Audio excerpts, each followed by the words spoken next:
화장실 배수관이 막혔는데 누구 짓이야? 정비반까지 부른 거 모르냐? 정유진, 너 어제 화장실 마지막으로 썼지? 아닙니다. 9시 이후로는. 거짓말하지 마. 내가 다 봤어. 쾅!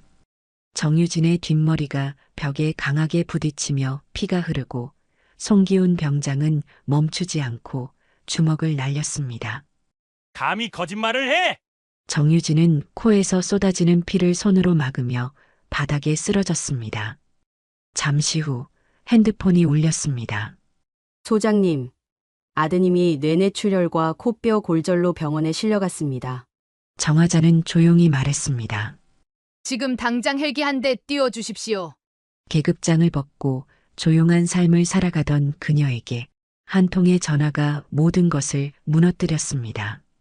구독과 좋아요 눌러주시면 그날 밤 아들에게 일어난 그 충격적인 진실이 밝혀집니다. 강원도 홍천의 10월 새벽, 정화자는 어김없이 5시에 눈을 떴습니다. 30년간 군 복무를 하며 몸에 밴 습관이었죠. 58세의 그녀는 육군 소장으로 예편한 지 3년이 지났지만 여전히 새벽 점호 시간에 맞춰 잠에서 깨어났습니다. 마당에 핀 국화꽃들 사이로 찬 바람이 불어왔습니다. 정화자는 군복 대신 평상복을 입고 마루에 앉아 배달된 신문을 펼쳤죠. 그때 핸드폰이 울렸습니다. 엄마, 안녕하세요. 정유진의 목소리였습니다. 22살의 아들은 한 달 전 자원 입대해서 첫 부대 배치를 받았죠. 유진아, 벌써 일어났니? 일찍 일어났구나. 6시 30분이에요. 아침 점호 전이에요.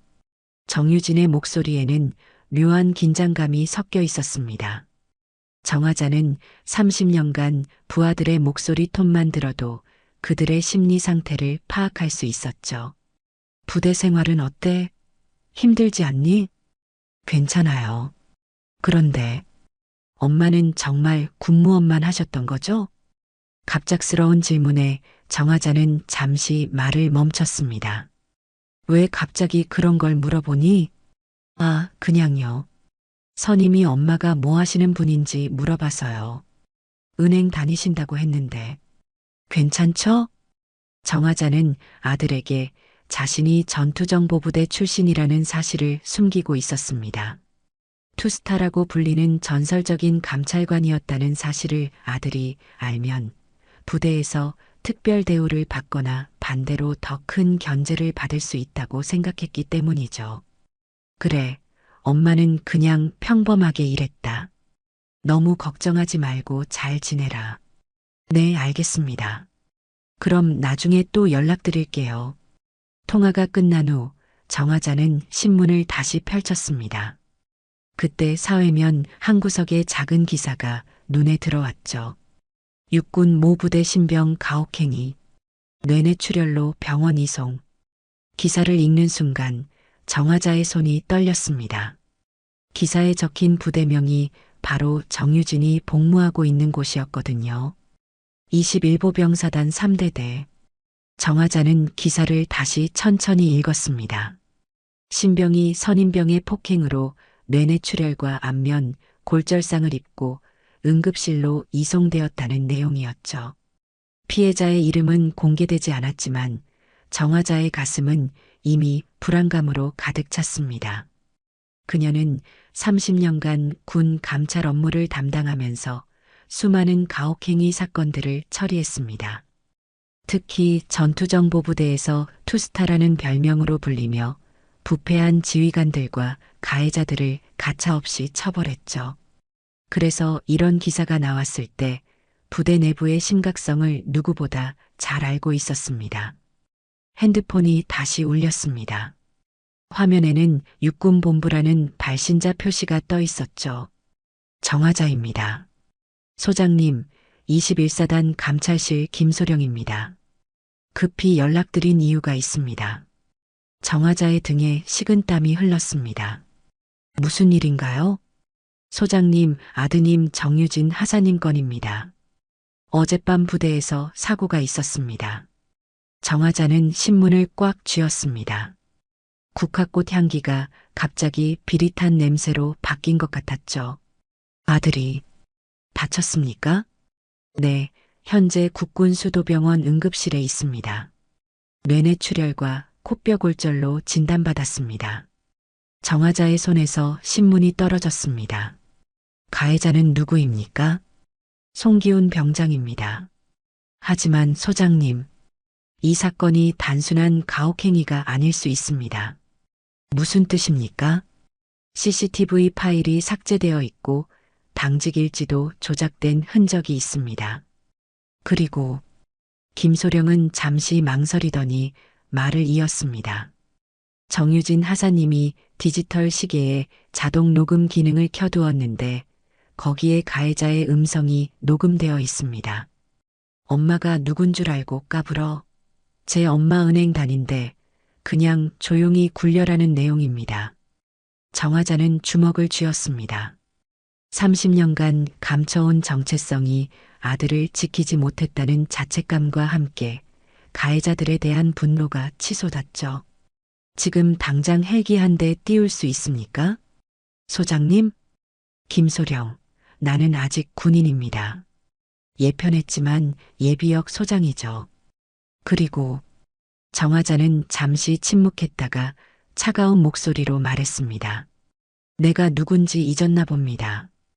투스타 정화자가 돌아왔다고 전해주세요. 마당의 국화꽃들이 바람에 흔들렸지만 정화자의 눈빛은 얼음처럼 차가웠습니다. 그녀는 벌떡 일어나 안방으로 향했죠. 옷장 깊숙한 곳에 보관해둔 전투복을 꺼낼 시간이었습니다. 사건이 일어난 전날 밤 21보 병사단 3대대 생활관은 긴장감으로 가득했습니다. 화장실 배수관이 막혀 물이 넘치면서 복도까지 더러워졌거든요.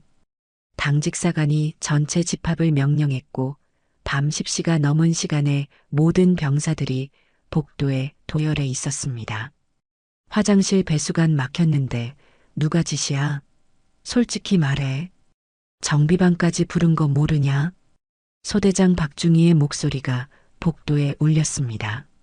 하지만 아무도 대답하지 않았죠.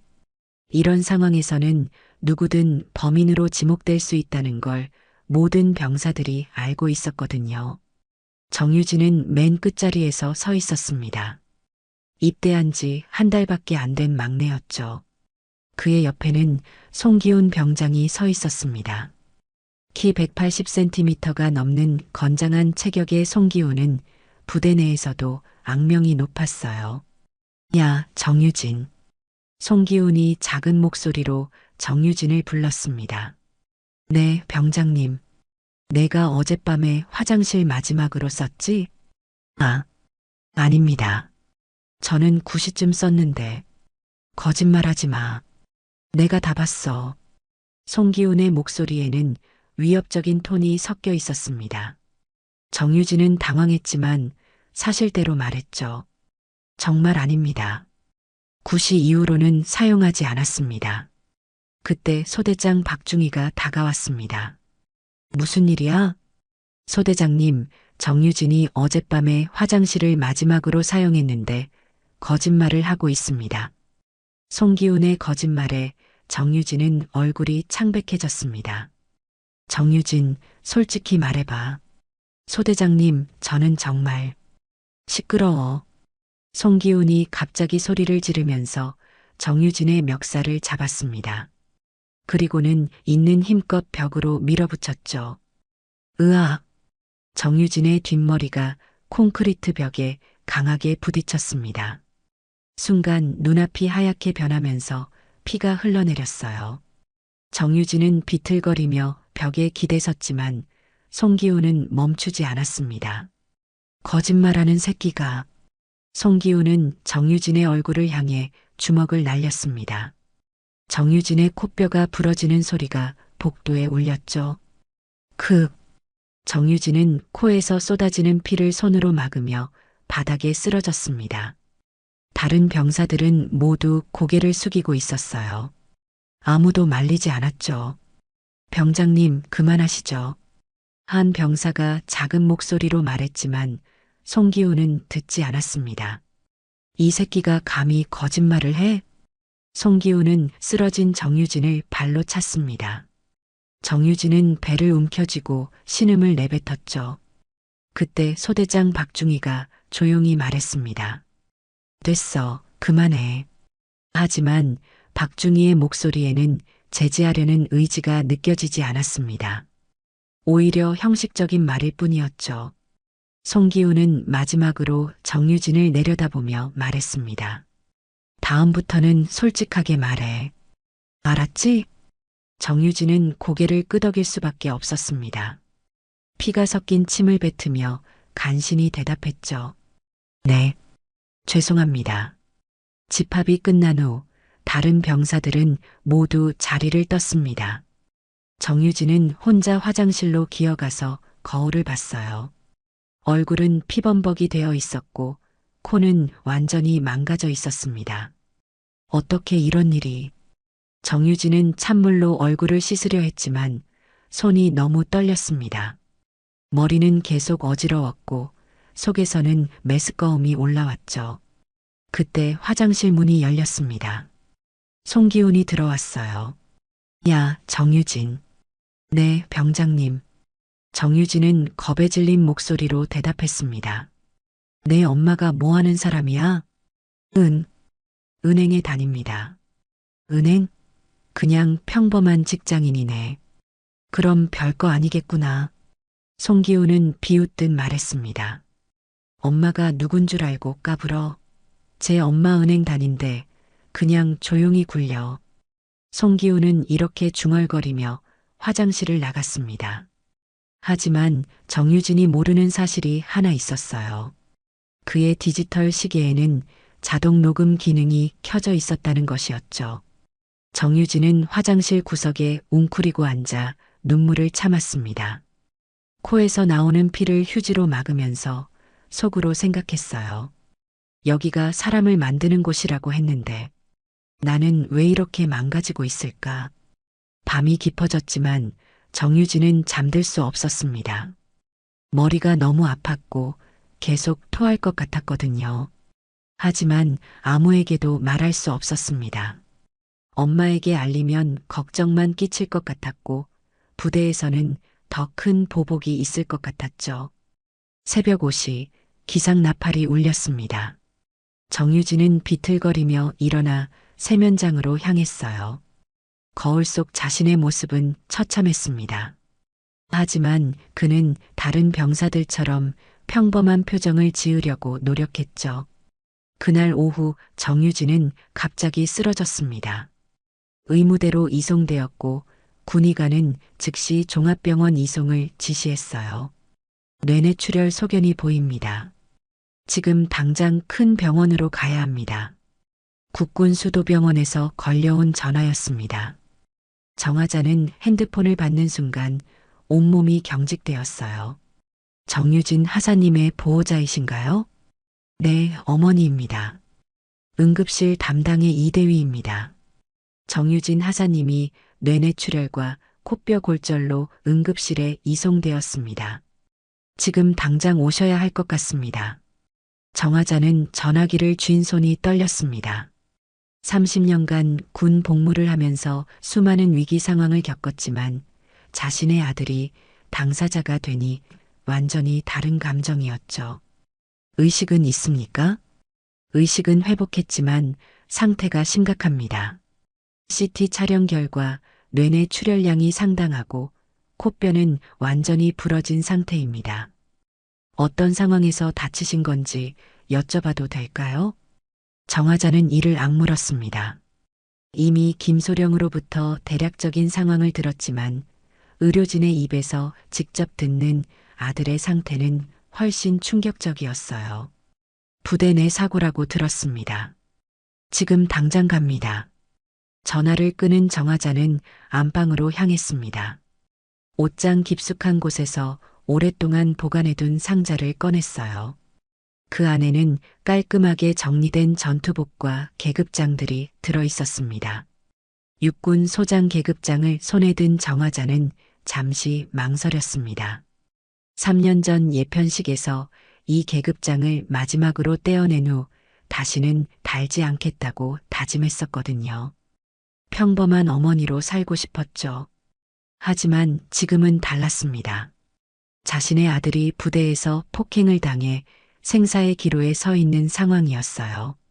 정화자는 전투복을 입고 계급장을 달았습니다. 거울 속 자신의 모습을 보니 3년 전에 그날이 떠올랐어요.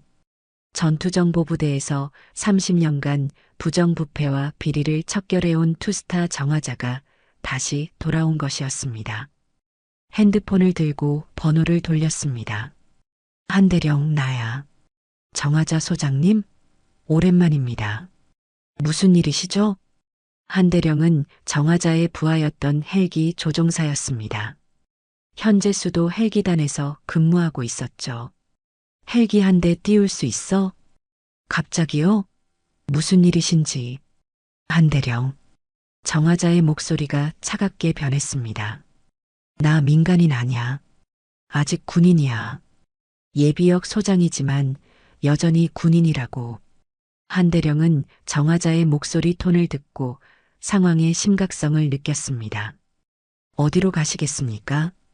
21보병사단 3대대. 1시간 안에 띄워. 알겠습니다. 바로 준비하겠습니다. 전화를 끄는 정화자는 거울을 다시 봤습니다. 30년간 쌓아온 권위와 위엄이 그녀의 어깨에 다시 올라앉았어요. 하지만 동시에 어머니로서의 분노도 함께 타오르고 있었습니다. 정화자는 자동차를 타고 헬기 착륙장으로 향했습니다. 가는 길에 김소령에게 전화를 걸었어요. 김소령, 나 지금 21사단으로 간다. 소장님 직접 오시는 겁니까? 그래. 그리고 김소령, 한 가지 확실히 해둘 게 있어. 정화자의 목소리에는 30년간 군 감찰 업무를 하며 쌓인 냉정함이 배어 있었습니다. 말씀하세요. 내가 누군지 다들 까먹은 것 같아. 투스타 정화자가 돌아왔다고 전해. 그리고 CCTV 삭제한 놈들, 일지 조작한 놈들, 모조리 찾아내. 알겠습니다. 그런데 소장님, 뭔가 더 있나? 가해자 송기훈 병장의 신상을 조회해 봤는데 특이한 점이 있습니다. 정화자는 차를 세우고 김소령의 말에 집중했습니다. 뭔데? 송기훈 병장의 아버지는 송만수 중사였습니다. 2018년 아프가니스탄 파병 중 전사했는데 김소령이 잠시 망설이더니 말을 이었습니다. 그때 작전 지휘관이 소장님이셨습니다. 정화자는 머리를 한 대 맞은 것 같았습니다. 송만수 중사, 그 이름을 기억하고 있었어요. 정보작전 중 매복에 걸려 전사한 부하였습니다. 그때 정화자는 작전 계획을 수정했지만 이미 늦은 후였죠. 송기훈이 그 아들이라고? 네, 맞습니다. 그리고 송기훈은 입대 전부터 소장님에 대해 좋지 않은 감정을 가지고 있었던 것 같습니다. 정화자는 주먹을 쥐었습니다. 과거의 일이 자신의 아들에게 돌아온 것이었어요. 그럼 이건 단순한 가혹행위가 아니라 복수였다는 말인가? 그럴 가능성이 높습니다. 송기훈이 정유진 하사님의 신상을 미리 조회한 기록도 있습니다. 정화자는 분노로 온몸이 떨렸습니다. 자신 때문에 아들이 표적이 되었다는 사실을 알게 된 순간이었죠. 헬기 착륙장에 도착한 정화자는 한대령을 만났습니다. 소장님, 준비 완료되었습니다. 고마워, 한대령. 바로 출발하자. 헬기에 탑승한 정화자는 창밖을 내다봤습니다. 아래로 펼쳐진 산과 들이 빠르게 지나갔어요. 30년 전 처음 군복을 입었을 때의 다짐이 떠올랐습니다. 정의를 지키고 부하들을 보호하겠다는 다짐이었죠. 하지만 지금은 부하가 아닌 자신의 아들을 지켜야 했습니다. 그리고 과거의 일로 인해 아들이 피해를 당했다는 죄책감도 감당해야 했어요. 21사단까지 얼마나 걸려? 30분 정도입니다. 정화자는 눈을 감고 마음을 다잡았습니다. 이제 투스타 정화자가 아닌 어머니 정화자도 예비역 소장도 아닌 정의를 실현하는 군인 정화자로 돌아가야 했습니다. 헬기가 구름 사이로 날아가면서 정화자의 결심도 더욱 단단해졌습니다. 21보병사단 3대대 상공에 군용 헬기의 소음이 울려 퍼졌습니다. 오후 2시, 평상시라면 조용했을 부대가 갑작스러운 헬기 소음으로 술렁이기 시작했어요. 헬기가 왜 여기로 와? 혹시 훈련인가? 병사들이 생활관 창문으로 고개를 내밀어 하늘을 올려다봤습니다. 하지만 이상했어요. 예정된 훈련 계획에는 없었거든요. 송기훈 병장도 창밖을 내다봤습니다. 헬기가 점점 낮게 내려오더니 부대 중앙 훈련장에 착륙하려는 것 같았어요. 뭐지? 갑자기 무슨 일이야? 송기훈은 어젯밤 정유진을 폭행한 일로 조금 불안해하고 있었습니다. 하지만 CCTV도 삭제했고 당직 일지도 조작했으니 별 문제 없을 거라고 생각했죠. 헬기가 훈련장에 착륙했습니다. 프로펠러가 돌면서 일으키는 바람에 모래와 먼지가 사방으로 날렸어요. 병사들은 모두 멀찍이 떨어져서 지켜봤습니다. 헬기 문이 열렸습니다. 그 순간 나온 사람을 본 병사들은 모두 얼어붙었어요. 전투복을 입은 여성이 헬기에서 내렸습니다. 가슴에 달린 계급장을 본 순간 주변에 있던 모든 병사들이 차렷 자세를 취했죠. 육군 소장 계급장이었습니다. 저분이 누구야? 소장님이 왜 여기에? 병사들은 서로 속삭였지만 누구도 감히 큰 소리로 말하지 못했습니다. 소장급 장성이 갑자기 부대에 나타난다는 것은 보통 일이 아니었거든요. 정화자는 헬기에서 내려 주변을 둘러봤습니다. 30년간 군 복무를 하면서 수없이 방문했던 부대들과 비슷한 모습이었어요. 하지만 지금은 자신의 아들이 피를 흘리며 쓰러진 곳이라는 생각에 가슴이 아팠습니다. 소장님, 김소령이 달려와 경례를 붙였습니다. 김소령, 상황 보고해. 네, 소장님. 현재 가해자 송기훈 병장은 생활관에 있고 소대장 박중희는 중대본부에서 대기 중입니다. 정화자는 고개를 끄덕였습니다.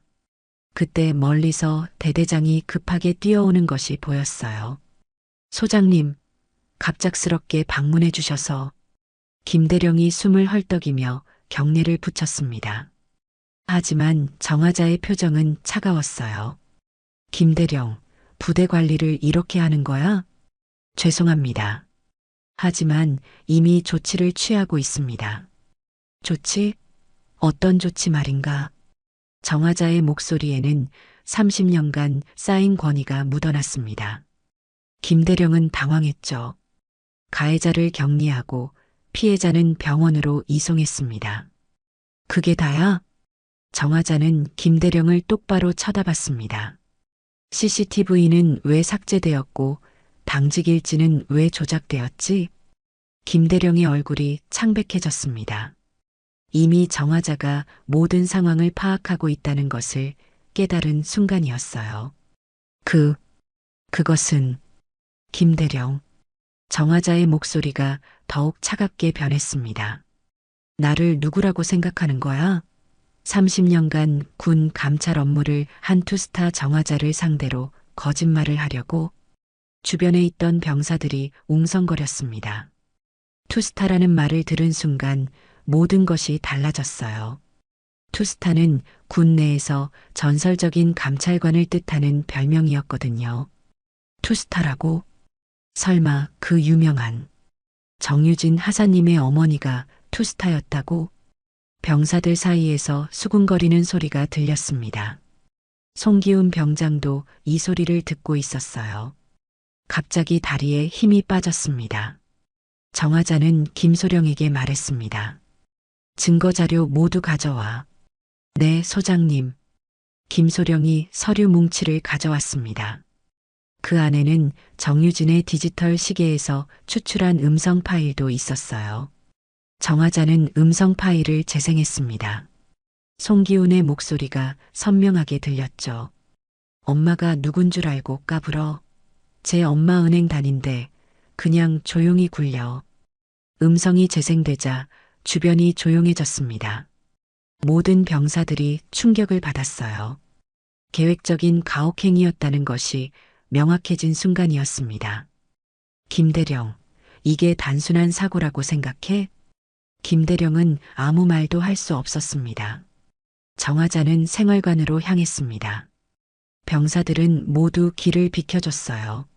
30년간 쌓아온 위험이 그녀의 발걸음에 묻어났습니다.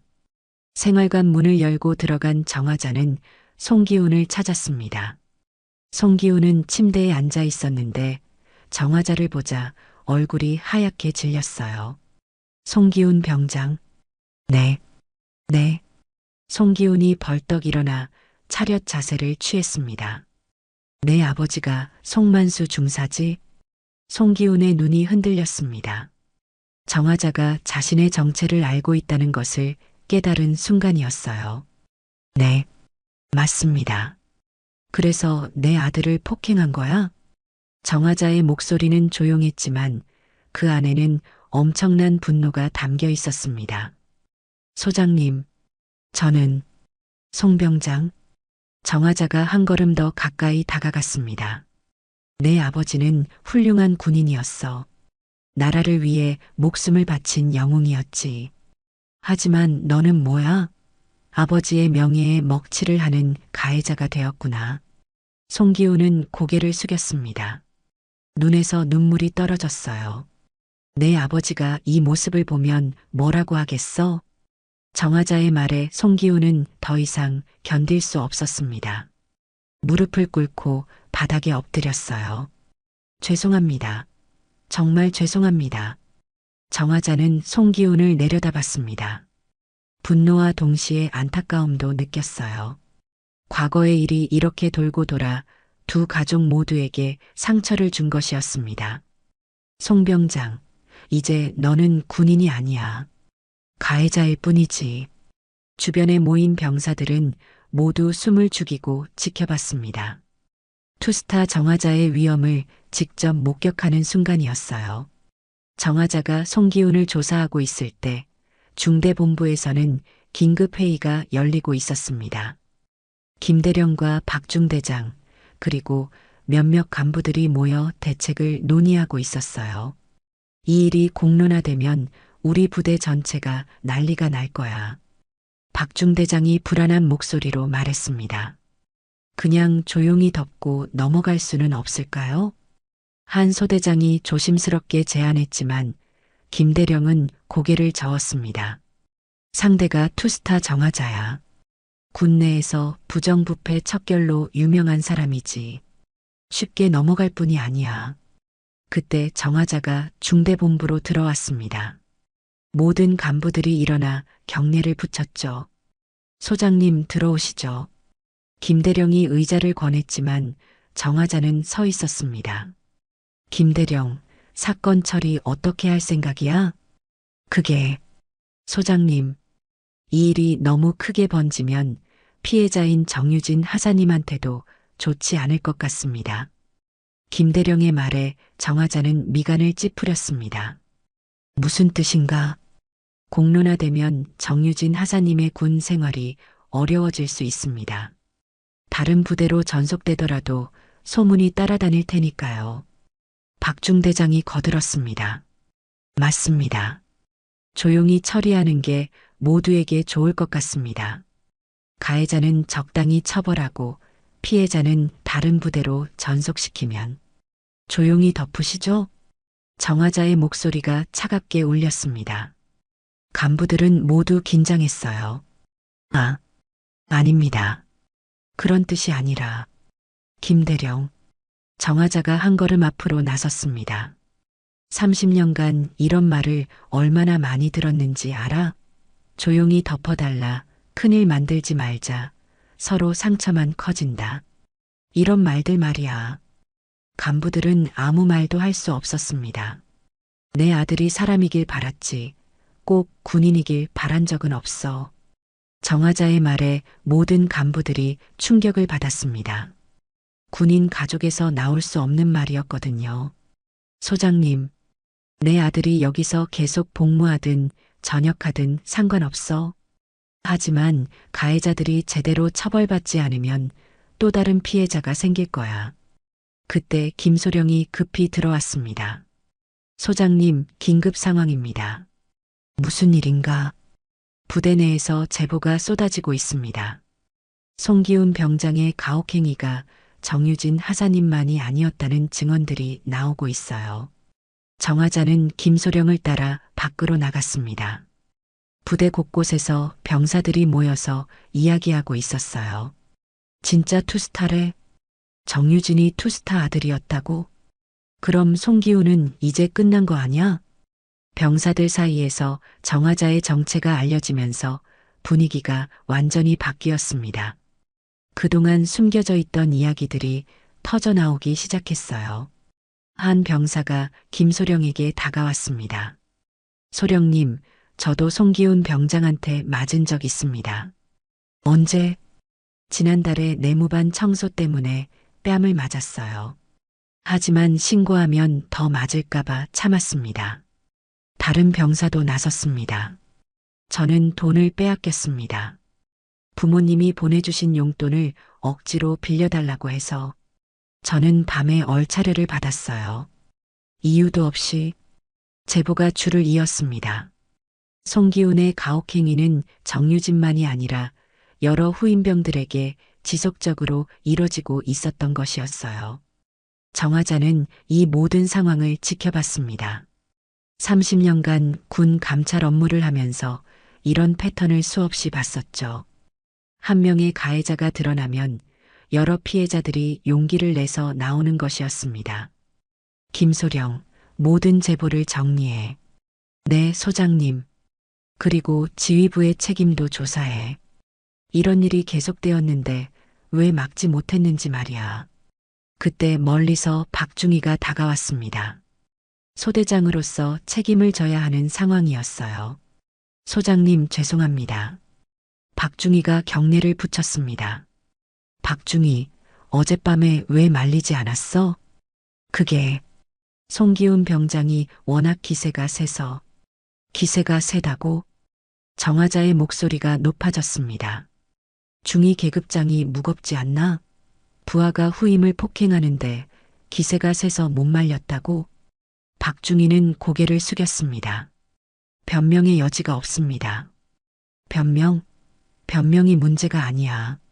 내가 그 자리에서 제대로 제지했다면 내 아들이 뇌내출혈까지 당하지 않았을 거야. 주변에 모인 병사들이 모두 숨을 죽이고 지켜봤습니다. 투스타 정화자의 진짜 모습을 보는 순간이었어요. 지휘관이라는 건 계급장을 달고 있는 게 아니야. 부하들을 보호하는 거야. 내가 어젯밤에 한 건 지휘가 아니라 방관이었어. 박중희는 더 이상 할 말이 없었습니다. 그때 김대령이 다시 나타났습니다. 소장님, 사단에서 연락이 왔습니다. 이 사건에 대해 공식 조사를 시작한다고 합니다. 정화자는 고개를 끄덕였습니다. 당연하지. 그리고 김대령. 네, 소장님. 부대 내 균열이 시작된 거야. 이제 진실이 모두 드러날 거야. 숨기려고 하지 말고 솔직하게 협조해. 김대령은 당황했습니다.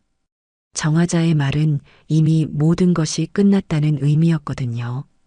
병사들 사이에서 웅성거리는 소리가 더 커졌습니다. 이제 송기훈은 정말 끝났다. 투스타가 직접 나섰으니까 우리 부대도 큰일 날 것 같아. 정화자는 주변을 둘러봤습니다. 30년간 지켜온 군의 기강과 질서가 이 부대에서는 완전히 무너져 있었어요. 하지만 이제 다시 바로 세울 시간이었습니다. 김소령, 국군 수도병원으로 가자. 내 아들을 봐야겠어. 네, 소장님. 정화자는 헬기로 향했습니다. 뒤에서 부대 전체가 술렁이는 소리가 들렸어요.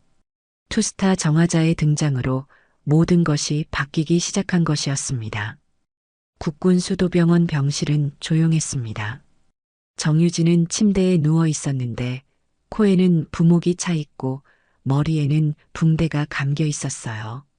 링거를 맞고 있는 모습이 너무나 초라해 보였습니다. 정화자는 병실 문 앞에서 잠시 멈춰 섰습니다.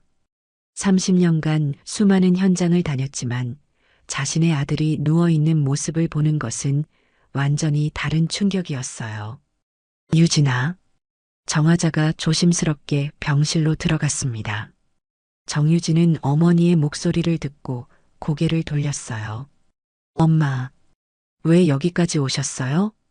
정유진의 목소리는 힘이 없었습니다. 코가 부러져서 말하기도 어려워 보였죠. 병원에서 연락받고 바로 왔지. 많이 아프니? 정화자는 아들의 손을 잡았습니다. 차가운 손이 떨리고 있었어요. 괜찮아요. 별로 안 아파요. 하지만 정유진의 눈에는 눈물이 고여 있었습니다.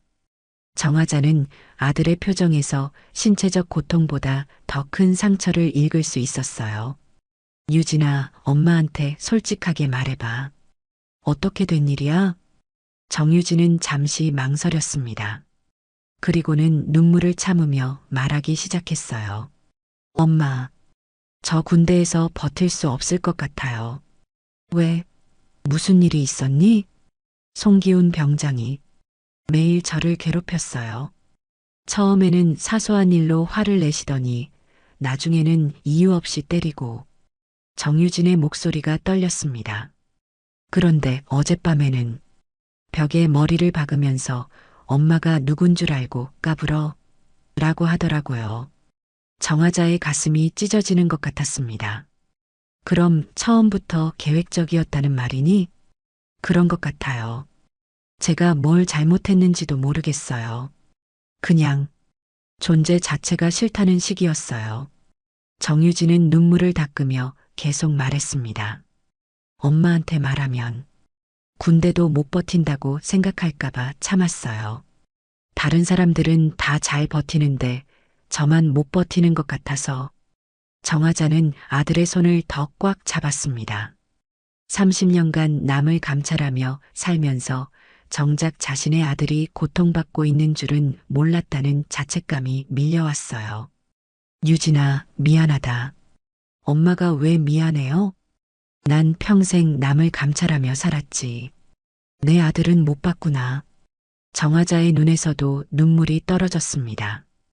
아들을 보호하려고 자신의 정체를 숨겼지만 오히려 그것 때문에 아들이 더 큰 고통을 받았다는 사실이 가슴을 찔렀어요. 엄마가 뭘 하시는 분인지 정확히 모르지만 송기훈 병장이 엄마를 많이 무서워하더라고요. 정유진이 궁금해하는 눈빛으로 어머니를 봤습니다. 유진아, 엄마는. 정화자는 잠시 망설였습니다. 이제 진실을 말해야 할 때였어요. 엄마는 은행 직원이 아니야. 30년간 군 감찰 업무를 했어. 투스타라고 불리는 전투정보부대 출신이야. 정유진의 눈이 커졌습니다. 투스타요? 그럼 엄마가. 그래, 엄마가 바로 부정부패 척결하는 감찰관이었어. 소장 계급으로 예편했지. 정유진은 충격을 받았습니다. 어머니가 그렇게 대단한 분이었다는 사실을 처음 알았거든요. 그럼 왜 숨기셨어요? 너를 보호하려고 했어. 군대에서 특별 대우받거나 견제받을까봐. 정화자는 아들의 머리를 쓰다듬었습니다. 하지만 오히려 널 더 위험하게 만들었구나. 송기훈이 너를 노린 이유도 복수 때문이었어. 복수요? 송기훈의 아버지가 엄마 부하였는데 작전 중에 전사했어.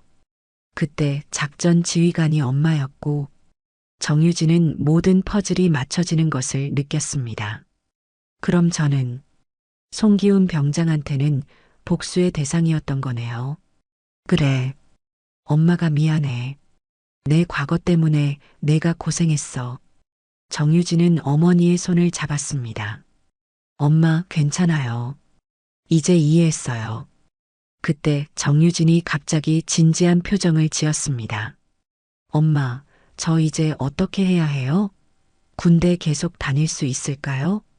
정화자는 아들을 바라봤습니다. 그의 눈에는 두려움과 동시에 의지도 보였어요. 유진아, 너는 어떻게 하고 싶어? 저는 군대를 끝까지 마치고 싶어요. 하지만 이런 일이 또 생기면 걱정하지 마. 이제 엄마가 아니라 군인이 응징할 거야. 정화자는 계급장을 조염했습니다. 이제 어머니의 감정이 아닌 군인의 정의로 이 사건을 처리할 것이었어요. 송기호는 어떻게 될까요? 군법에 따라 처벌받을 거야. 그리고 이 사건을 덮으려 했던 지휘부도 마찬가지고. 정유진은 고개를 끄덕였습니다. 엄마, 저 이제 사람을 지키는 군인이 되고 싶어요. 엄마처럼 정의로운 군인 말이에요. 정화자는 아들의 말에 감동받았습니다. 이런 시련을 겪고도 군인이 되겠다는 의지를 보이는 아들이 자랑스러웠어요. 그래, 유진아. 하지만 그러려면 먼저 몸부터 회복해야지. 네, 엄마. 그런데, 다른 후임병들은 괜찮을까요? 저만 당한 게 아니라던데. 정유진의 걱정에 정화자는 미소를 지었습니다. 자신이 당한 일보다 다른 사람들을 걱정하는 아들의 마음씨가 고마웠어요. 걱정하지 마. 모든 피해자들이 보호받을 거야. 그리고 이런 일이 다시는 생기지 않도록 부대 전체를 바꿀 거야. 정화자는 일어서서 창밖을 봤습니다. 저 멀리 21보 병사단이 있을 방향을 바라보며 결심을 다졌어요. 유진아, 엄마가 30년간 군인으로 살면서 배운 게 있어. 정의는 저절로 이루어지지 않아. 누군가 나서서 지켜야 하는 거야. 네, 엄마. 이제 엄마가 나서겠어. 투스타 정화자로서 마지막 임무를 완수할 거야. 병실에 석양이 비쳤습니다. 정화자와 정유진, 두 사람은 서로를 바라보며 새로운 다짐을 했어요. 한 명은 진정한 군인이 되기 위해, 다른 한 명은 정의를 실현하기 위해서 말이죠. 일주일 후 21보 병사단 3대대 대강당에는 전 장병이 소집되었습니다. 이례적인 전체 집합이었어요. 병사들은 웅성거리며 자리에 앉았지만 모두들 긴장한 표정이었습니다. 오늘 뭔 일이래? 투스타가 다시 온다던데. 송기호는 어떻게 됐을까? 병사들 사이에서 수군거리는 소리가 들렸습니다. 지난 일주일 동안 부대 전체가 뒤집어진 상황이었거든요. 무대 앞쪽에는 김대령을 비롯한 모든 간부들이 서 있었습니다. 박중희의 얼굴은 창백했어요. 지난 며칠간 감찰 조사를 받으면서 심적 고통이 컸거든요. 송기훈 병장은 영창에 수감된 상태였습니다. 군 검찰에서 정식 기소를 준비하고 있었어요. 오후 2시 대강당 뒤쪽 문이 열렸습니다. 정화자가 들어오는 순간 모든 병사들이 일어나 차렷 자세를 취했어요. 정화자는 단상에 올라섰습니다. 30년간 쌓아온 위엄이 그녀의 어깨에 묻어났어요. 마이크를 잡고 대강당을 둘러봤습니다. 앉아. 간단한 한마디에 300여 명의 병사들이 일제히 앉았습니다. 나는 투스타 정화자다. 정유진 하사의 어머니이기도 하고. 정화자의 목소리가 대강당에 울렸습니다. 오늘 여러분 앞에 선 이유는 간단하다. 이 부대에서 일어난 일들에 대해 분명히 하기 위해서야. 병사들은 모두 숨죽이며 들었습니다. 지난 일주일간 조사 결과 송기훈 병장의 가혹행위는 정유진 하사만이 아니라 12명의 후임병들에게 지속적으로 이뤄졌다는 사실이 확인되었다. 대강당이 조용해졌습니다. 더 심각한 건 이런 일이 벌어지는 동안 지휘부가 방관했다는 점이다. 정화자는 김대령과 박중희를 바라봤습니다. 계급은 명예지, 면제부가 아니다. 피 흘린 병사를 외면한 순간 당신들은 지휘관이 아니다. 간부들은 모두 고개를 숙였습니다. 그때 대강당 뒤쪽에서 한 병사가 일어났습니다. 모든 사람들이 그를 바라봤어요. 소장님, 질문이 있습니다. 말해봐. 송기훈 병장이 소장님을 원망하고 있다는 게 사실입니까? 정화자는 잠시 침묵했습니다. 예상치 못한 질문이었어요. 누구야? 이병 강민호입니다. 송기훈 병장과 같은 내무반이었습니다. 강민호는 떨리는 목소리로 계속 말했습니다. 송기훈 병장이 평소에 소장님 이야기를 자주 했습니다.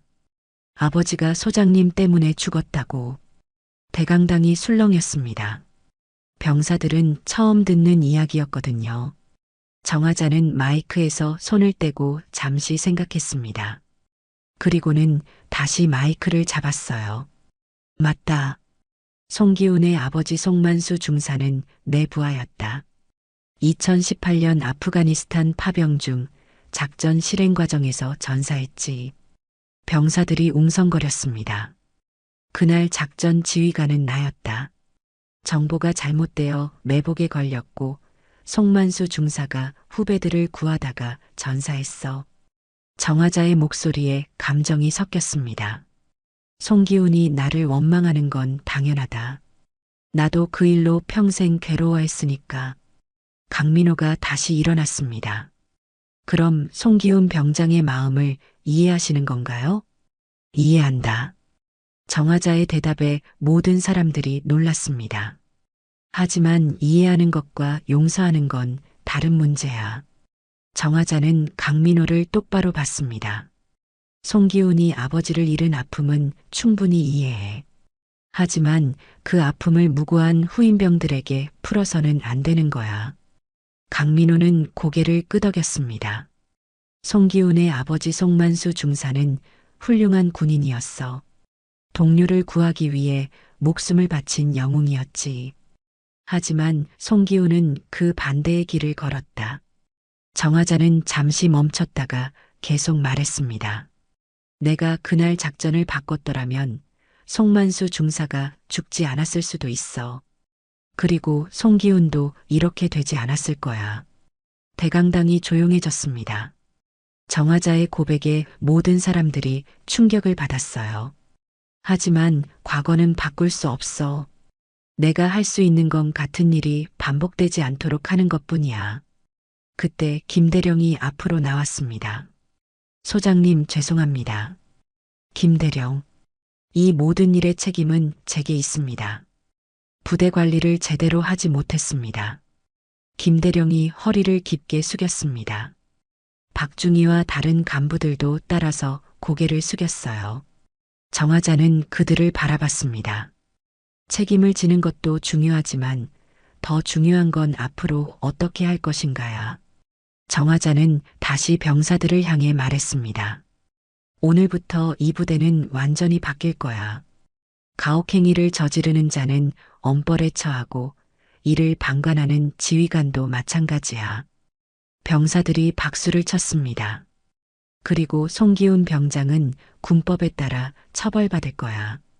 영창 3개월과 함께 강등 처분이 내려졌어.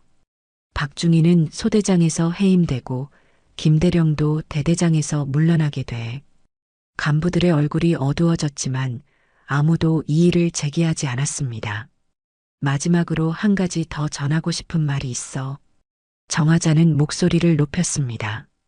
군대는 사람을 만드는 곳이야. 강한 사람이 약한 사람을 보호하는 곳이어야 해. 계급이 높다고 해서 함부로 하는 곳이 아니야.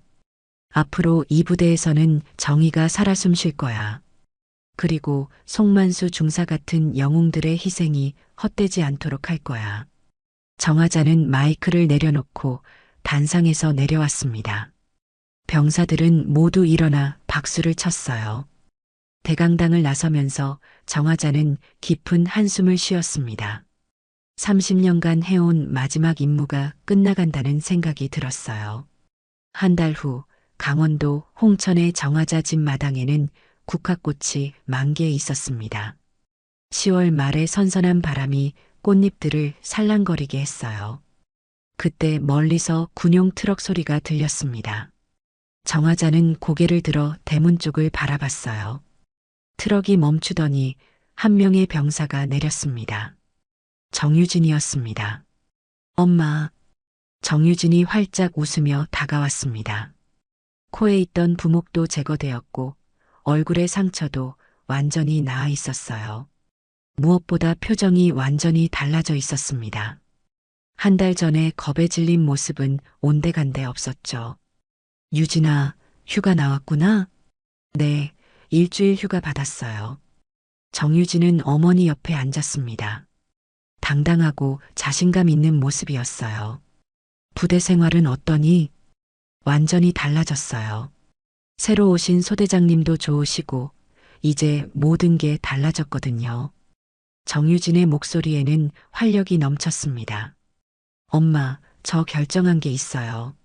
정유진이 진지한 표정을 지으며 말했습니다. 뭔데? 전역하고 나서 사관학교에 지원하려고 해요.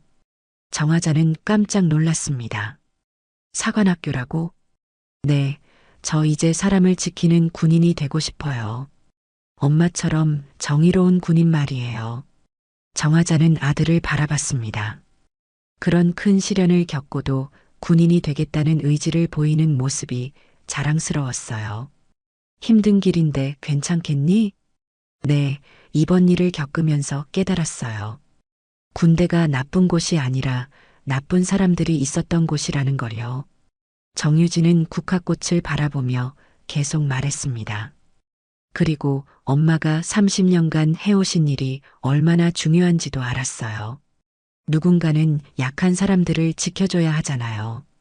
그때 정화자는 안방으로 들어가더니 무언가를 가져왔습니다. 손에는 육군 소장 계급장이 들려 있었어요.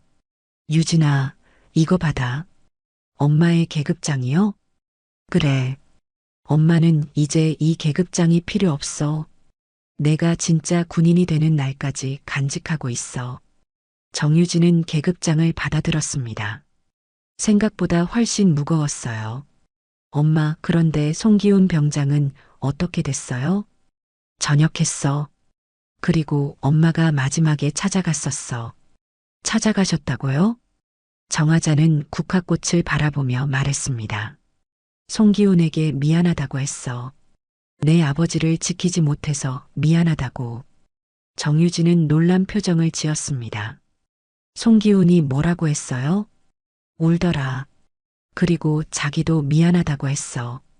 내게 한 일이 잘못되었다는 걸 안다고. 정유진은 잠시 침묵했습니다. 저도 송기훈 병장이 불쌍해요. 아버지를 잃은 아픔이 얼마나 클지. 정화자는 아들의 말에 감동받았습니다. 자신을 괴롭힌 사람을 불쌍하게 여기는 마음씨가 놀라웠어요. 유진아, 내가 진짜 군인감이구나.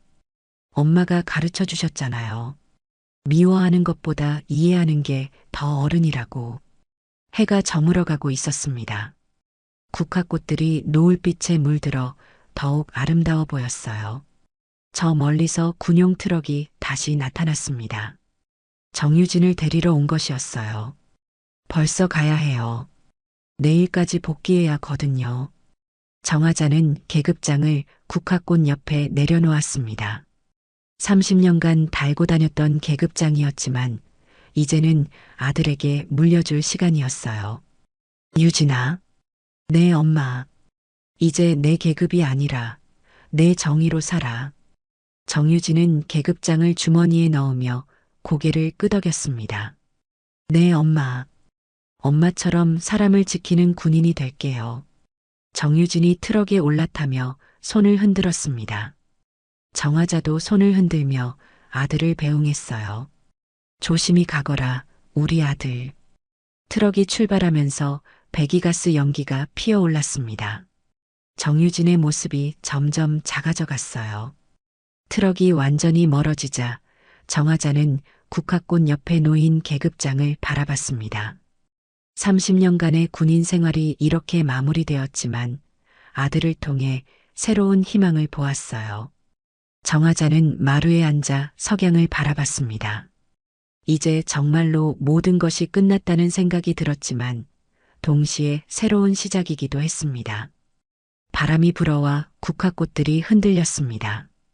그리고 계급장 위로 노란 꽃잎 하나가 살며시 떨어졌어요. 정화자는 그 모습을 바라보며 미소를 지었습니다. 투스타 정화자의 마지막 임무가 끝났고 이제 새로운 정의의 수호자가 탄생할 차례였으니까요. 국화꽃 향기가 저녁 바람에 실려 마당 전체에 퍼졌습니다. 평화로운 일상이 다시 시작된 것이었어요. 정의는 거창한 곳에 있지 않습니다. 가족을 지키려는 마음에서 시작되죠. 정화자와 정유진이 보여준 것처럼 진정한 강함은 서로를 이해하는 마음입니다. 구독과 좋아요로 이런 아름다운 이야기를 더 많은 분들과 나눠주세요.